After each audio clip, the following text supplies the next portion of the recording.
Hello दोस्तों, कैसे हैं आप लोग? आई भी अच्छे होंगे। तो स्वागत है आपका मेरे चैनल साइल एजुकेशन पे। दोस्तों आज हम लोग पढ़ने वाले हैं क्लास 6 के एक्सरसाइज 1C के कुछ क्वेश्चन हम लोग डील करेंगे। ठीक है, जहाँ पर देखते हैं पहला क्वेश्चन क्या अपने पास।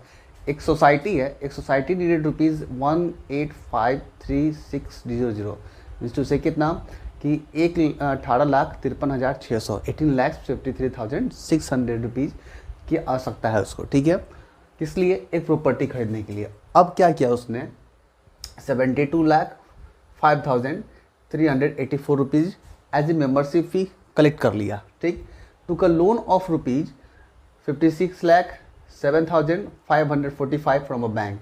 अब क्या किया कि 56 लाख रुपीज़ 7,545 रुपीज़ जो है वो बैंक से ले लिया। ठीक, एंड कलेक्टेड ₹29,03,768 एज डोनेशन, और फिर डोनेशन के तौर पर भी कुछ पैसा जमा कर दिया।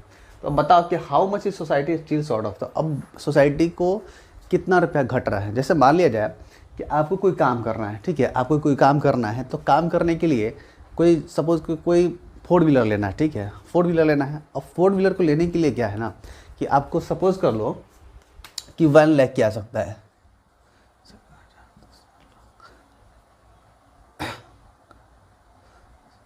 वन लाख की आ सकता है। ठीक है, अब एक 4 व्हीलर खरीदने के लिए सपोज कर लो आपको 1 लाख की आ सकता है। ठीक, आपने क्या किया ना, ये जो प्राइस है ना, 4 व्हीलर प्राइस है, प्राइस ऑफ 4 व्हीलर है। ठीक, 4 व्हीलर है। ठीक, अब क्या किया आपने, पापा से जो है, पापा से जो है सपोज कर लो कि ₹50,000 ले लिया। ठीक, फिर मम्मी को बोले कि मम्मी मेरे पास पैसा घट रहा है। तो मम्मी ने क्या किया, मम्मी ने आपको कुछ पैसा दिया। मदर आपको बोले कि ठीक है बेटा ले जाओ, 30,000 तुम मेरे से ले जाओ। ठीक है, दोस्त से गए, दोस्त से मांगने के लिए गए। दोस्त बोला कि चलो कि हम भी तुमको कुछ हेल्प करते हैं। तो फ्रेंड है, फ्रेंड ने आपको हेल्प किया, कितने का? 5,000 का हेल्प कर दिया। ठीक है, ठीक, बावजूद उसके कुछ पैसा आपको घट रहा है। तो क्या इससे आपका क्या 4 व्हीलर खरीदा जाएगा? नहीं खरीदाएगा ना। ठीक है, इस 50,000 से 30,000 से 5,000 से खरीदा जाएगा क्या? नहीं खरीदाएगा ना। तो अब घट कितना रहा है? ठीक है, तो घटा है कितना? तो जो टोटल प्राइस हमको चाहिए, ठीक है, और जो टोटल प्राइस हमने लिया अर्न किया, मतलब किसी से मांग के जो लिया है वही है ना। ठीक ना, वो क्या हुआ? तो क्या करेंगे, इसको पहले हम लोग जोड़ देंगे कि कितना प्राइस हमने मांगा है। ठीक है, तो 50,000 80,000 और 5 कितना हो गया? 85,000 रुपीज़ हमने क्या किया है, कलेक्ट कर लिया। अब घट कितना रहा है? तो क्या करेंगे, 1 लाख में से 85,000 घटा देंगे। ठीक है, सेम कंडीशन यहाँ पर है। ठीक है, यहाँ 4 व्हीलर नहीं क्या क्या रहा है कि सोसाइटी को आवश्यकता है एक प्रॉपर्टी खरीदने के लिए। इस 4 व्हीलर की जगह पर क्या हो जाएगा? प्रॉपर्टी हो जाएगा। ठीक है, क्या आ जाएगा? प्रॉपर्टी। ठीक, तो हम लोग लिखेंगे क्या? Price of property. Price of property कितना होगा ये प्राइस प्रॉपर्टी का? तो ये जो प्राइस है प्रॉपर्टी का वो हो जाएगा कितना अपने पास में? ये हो जाएगा ₹185,3600। ठीक है, हो गया 18,53,600 रुपीज़। ठीक, अब बात क्या है ना कि जो मम्मी पापा से जो लिए थे पैसा जो कलेक्ट किया गया, पहले उसको देख लेते हैं। तो अमाउंट कलेक्टेड जो हुआ डिफरेंट वे से उसको देखेंगे। ठीक है, तो अमाउंट सबसे पहले कलेक्शन जो हुआ किधर से हुआ? मेंबरशिप फ़ी के तौर पर हुआ। कलेक्शन कितना?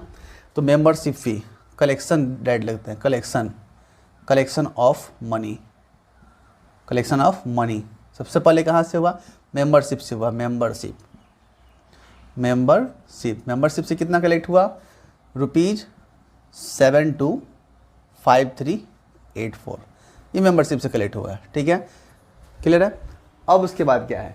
टूक अ लोन ऑफ 56,07,545 तो हो गया। दूसरा क्या हो गया? ये लोन हुआ। ठीक है, लोन कितना हुआ? लोन इक्वल टू रुपीज़ कितना? 56,7,545, ये इतना लोन हो गया। ठीक, अब फिर बैंक से भी पैसा कलेक्ट किया गया। तो बैंक से कितना लिया? बैंक से कितना वापस लिया इसने? तो बैंक से लिया ₹293768। ठीक है, इसको ठीक से और लिख लेंगे, 768, 9 3 यहाँ 2 हो गया, ठीक है, ये हो गया।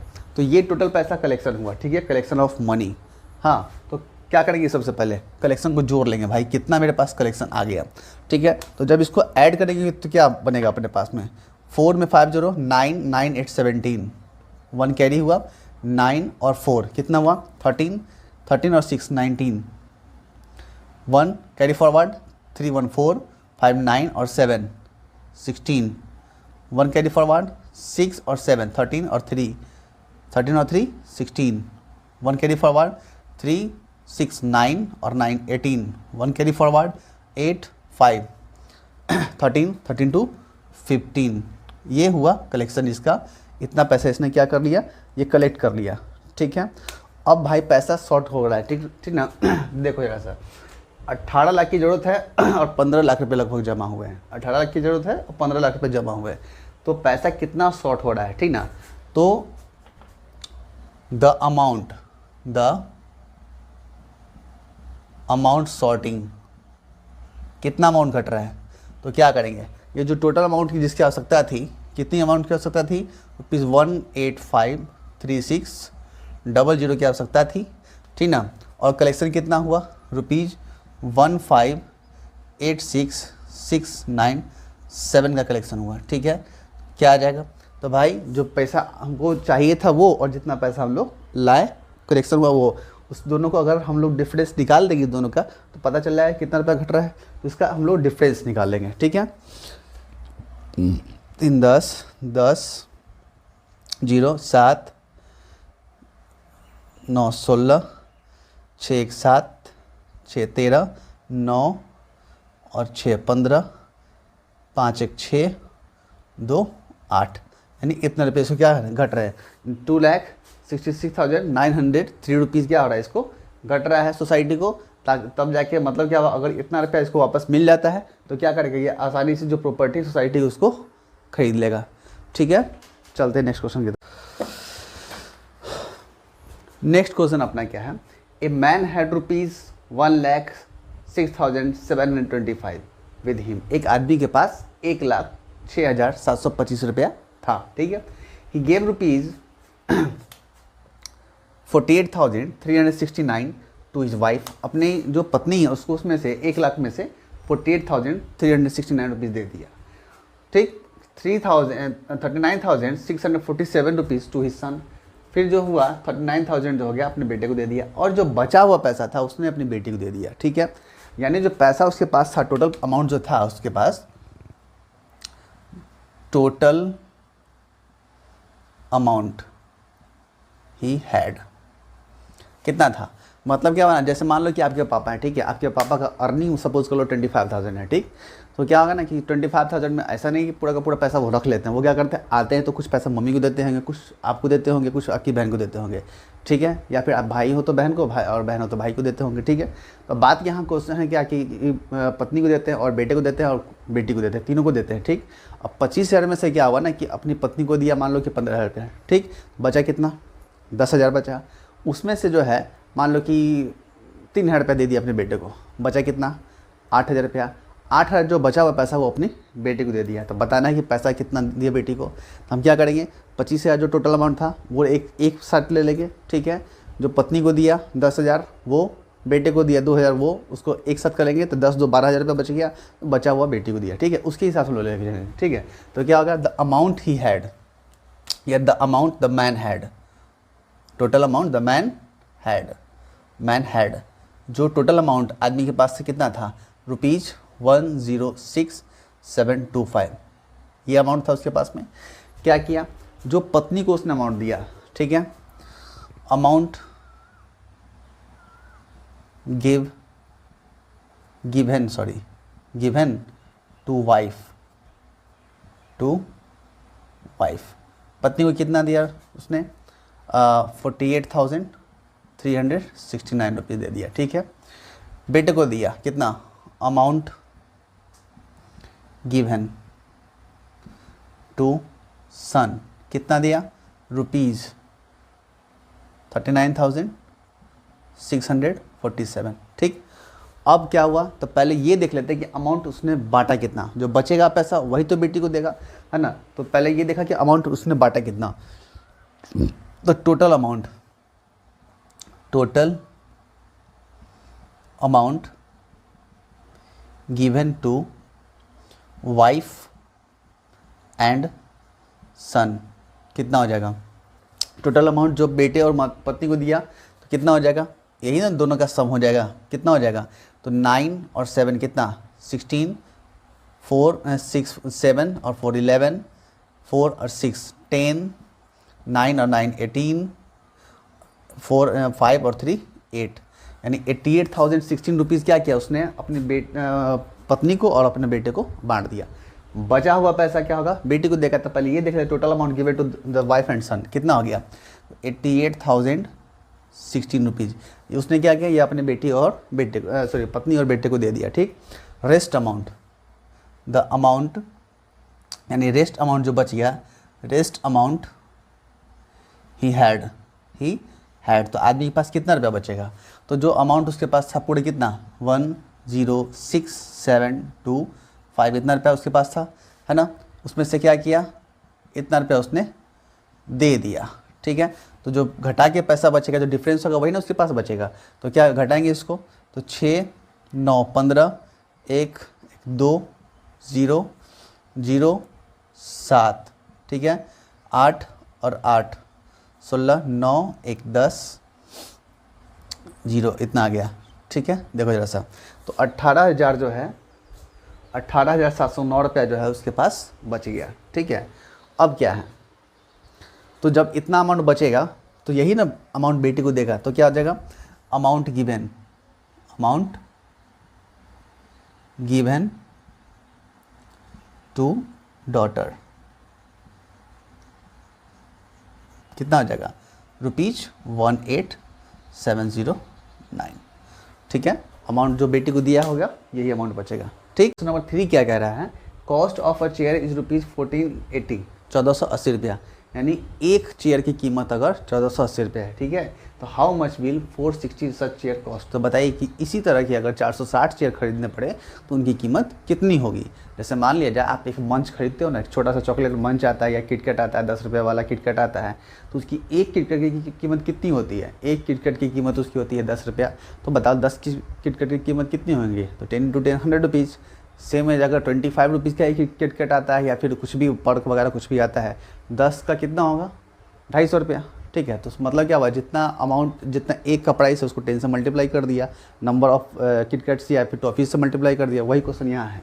तो दिया गया है क्या कि अब चूँकि कॉस्ट ऑफ 1 चेयर कितना है ₹1480, इसीलिए कॉस्ट ऑफ 460 चेयर्स कितना हो जाएगा, ₹1480 इंटू 460 मल्टीप्लाई कर लो, कितना आएगा 148 इंटू 46, 8 6 48 बचेगा 4, 14 6 84, 4 88, 8 6 32, 2 8 3, 14 6 56, 57 58 59, 8 10 9 7 8 9 17 1 18 5 1 6 कितना आ जाएगा, ₹68081200 हो गया, ठीक है। क्वेश्चन भारी नहीं है, क्वेश्चन काफ़ी आसान है, आसानी से बन जाएगा, ठीक है। चलते हैं नेक्स्ट क्वेश्चन हमारा है। नेक्स्ट क्वेश्चन अपने पास में क्या है, एक एरोप्लेन है, कवर करता है 1700 किलोमीटर इन 1 आवर। एक एरोप्लेन है, ठीक है, बाइक हो एरोप्लेन हो सब तो चलता ही है। तो जैसे आपको स्कूल है, ठीक है, मान लो कि आपका स्कूल आपके घर से 10 किलोमीटर जाने में, कितना है 10 किलोमीटर, तो 1 घंटा आपको लगता है जाने में, 10 किलोमीटर 1 घंटे में पहुंचते हो।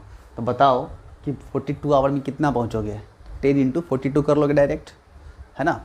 अगर 1 घंटे में हम लोग 10 किलोमीटर जा रहे हैं तो 42 आवर में कितना जाएंगे, 420 किलोमीटर। सेम क्वेश्चन यहाँ है, तो यहाँ पर 10 किलोमीटर नहीं देके कितना दे रहा है, 1700 किलोमीटर दिया जा रहा है, ठीक है। तो एक एरोप्लेन जो है 1700 किलोमीटर ट्रेवल करता है कितना, 1 घंटे में, ठीक है। तो क्या करेंगे इसको हम लोग, तो देखेंगे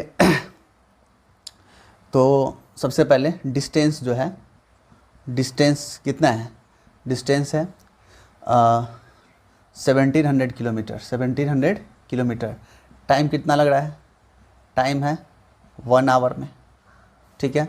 डिस्टेंस से पहले 1700 किलोमीटर, टाइम कितना है? 1 आवर है, ठीक है। फिर पूछ रहा है क्या कि डिस्टेंस क्या होगा? डिस्टेंस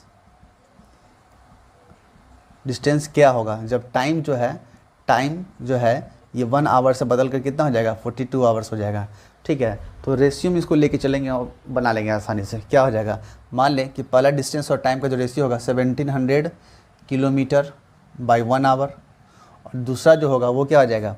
मान लें डिस्टेंस को सपोज कर लेंगे x, क्या मान लेंगे इसको हम लोग? x सपोज कर लेंगे, ठीक है। क्या सपोज कर लेंगे इसको? x सपोज कर लेंगे। तो यहाँ पर लिखेंगे कितना? x, ठीक है। x बाई कितना? 42 आवर, ठीक है। अब बात यह है कि 1 को किससे मल्टीप्लाई किया हमने ठीक है, 1 को किससे मल्टीप्लाई किया, या फिर ऐसे कर सकते हो क्रॉस मल्टीप्लाई जब करोगे, क्रॉस मल्टीप्लाई जब हम लोग करेंगे तो x into 1 hour equal to कितना आ जाएगा? 1700 किलोमीटर इंटू 42 आवर, ठीक है। इससे क्या आ जाएगा? x equal to 1700 kilometre into 42 hour by, ये मल्टीप्लाई में इस पर आएगा तो 1 आवर डिवाइड में आ गया। 1 आवर से 1 आवर जाएगा और 1700 से मल्टीप्लाई करेंगे इसको तो कितना आएगा? 714 किलोमीटर आ गया हमारा डिस्टेंस, ठीक है। यानी क्या हुआ कि जो प्लेन है ना वो अगले 42 आवर्स में कितना जाएगा? 714 किलोमीटर ट्रेवल कर लेगा। अब नेक्स्ट क्वेश्चन क्या है अपने पास में? The product of 2 numbers is 126240। दो कोई नंबर है, ठीक है, कोई 2 नंबर है, इसका प्रोडक्ट कितना है? 126240 है ना। उसका जो प्रोडक्ट है वो कितना है? 1,26,240, ठीक है।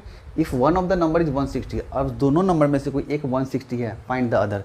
जैसे समझेंगे क्या कि क्या है ना कि जैसे मान लो कि 15 इंटू 6 करते हैं, कितना आता है? 90 आता है। तो इसके लिए क्वेश्चन क्या आ जाएगा ना कि product of two number is कितना? 90। कोई 2 नंबर है उसका प्रोडक्ट कितना है? 90 है। अगर एक नंबर जो है उसमें से 15 हो जाए तो दूसरा कितना होगा? तो आप आसानी से बता देंगे 6 है, लेकिन एक्चुअली में 6 आएगा कहाँ से, है ना। तो हम करेंगे क्या कि मान लेंगे x है तो 15 इंटू एक्स सपोज कर लेंगे तो हो जाएगा कितना? 90। और पता है ना कि 90 बाई अगर 15 कर दिया जाए तो कितना आ जाएगा वैल्यू? देखो तो 6 टाइम में कट गया, x का वैल्यू कितना है? 6। यानी क्या होगा? 15 को अगर 6 से मल्टीप्लाई करेंगे तो 90 आ जाएगा। यही क्वेश्चन यहाँ भी है, ठीक है। इसी तरह से हम इस क्वेश्चन को बनाएंगे। तो देखेंगे क्या कि द प्रोडक्ट कितना दिया हुआ है? 126240, ये अपना प्रोडक्ट दे रखा है। अब इसमें से कोई एक नंबर है, ठीक है। तो मानते हैं कि फर्स्ट नंबर सपोज कर लो, फर्स्ट नंबर कितना है अपने पास? इक्वल टू, सॉरी रुपीज़ में नहीं होगा, ठीक है। फर्स्ट नंबर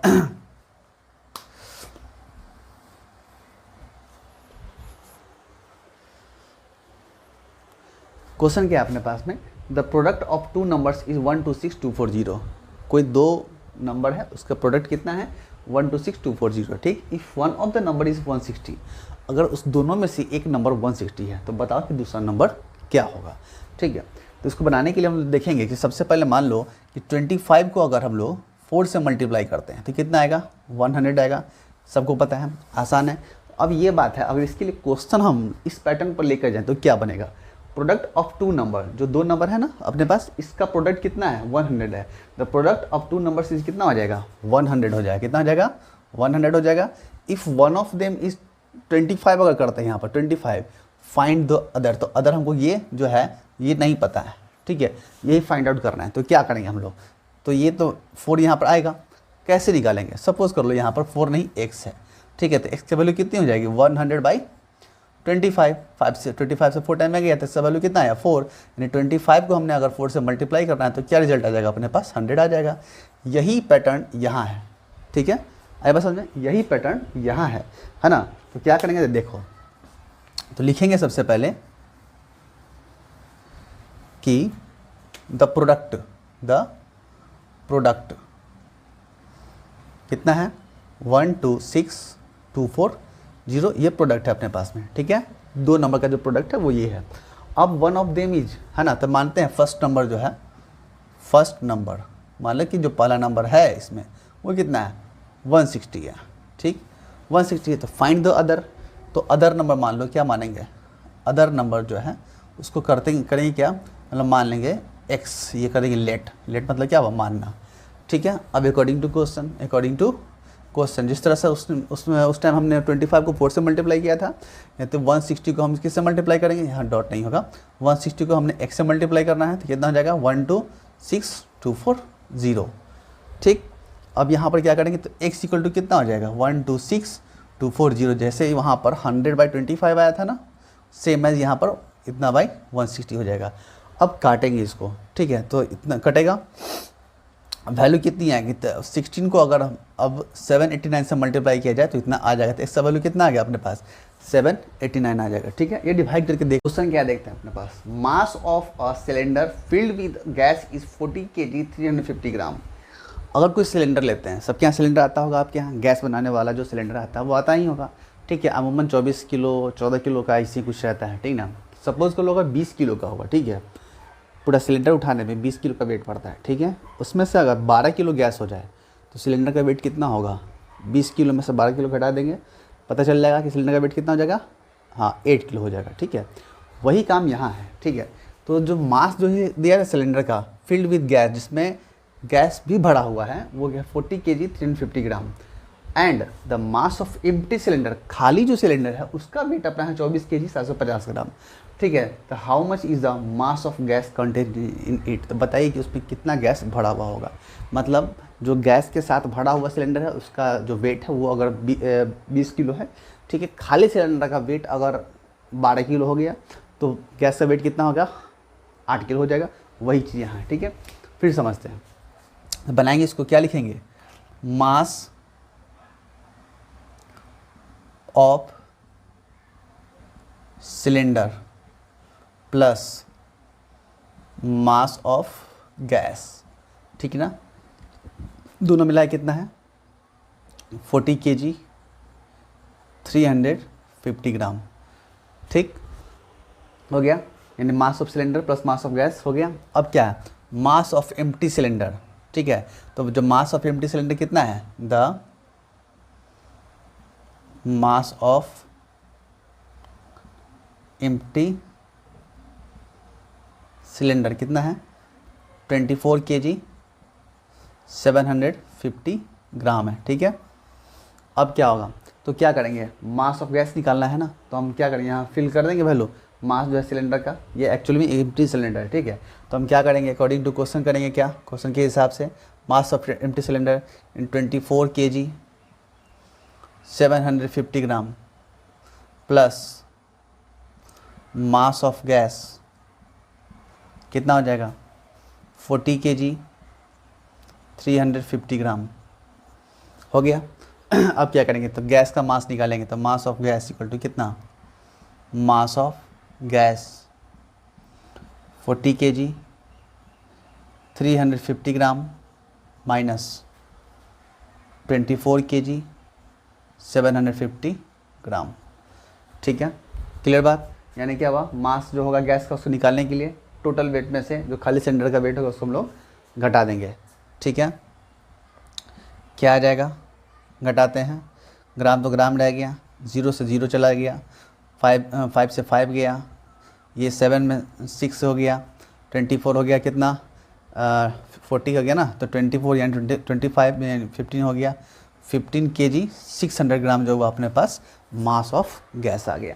ठीक है, ये क्या हो गया अपने पास, equal to mass of gas. बात आई समझ में। ठीक है, तो इस तरह का क्वेश्चन अगर है ना, तो